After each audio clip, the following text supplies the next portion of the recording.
Esta sinagoga Azoteco, que é a Associação para o Tratamento de Terreno de Erfpacht sem Corrupção, não sei como se diz para pôr nome que é Azoteco.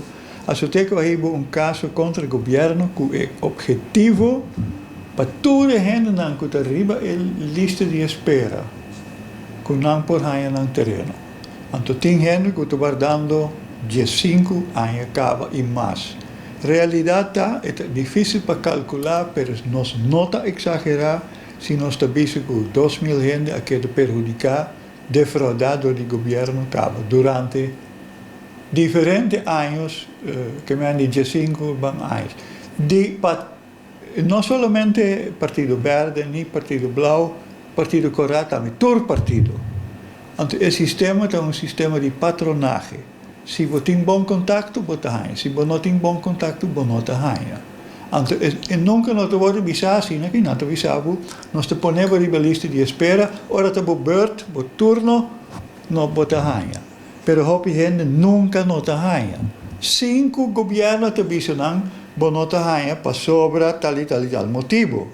Tampouco o governo não tem regra no público, publicar cultura gente por mira, que é a condição que você tem que cumprir com ele.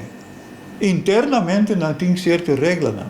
Pero dorco é não publicar, como tem que vai começar a reclamar, ora você é um cidadão, você tem que seguir, guarda, até agora, você não pode guardar mais. Nós estamos papiando de maioria de gente, maioria de membros da Azoteco também, está gente que tem que moda. Quizás não te ganhe 1.500 para luna. Agora aqui não tem que huurkas 700, 800 ou mais. Que é quase impossível. E gente não aqui mistério de um terreno para não começar a quiser um casito de para não começar, então em vez de pagar 700 ou 800 na huur, quizás não tem que pagar banco 400. Então agora sim pouco a pouco não pode entrar na casa. Tem diferente gente que está avisando, se me dá um terreno, eu busco um container para sobra, a mim não pode pagar e huur mais. Então nós estamos papiando over die gente que mistério de um terreno para não existência, para não por viva.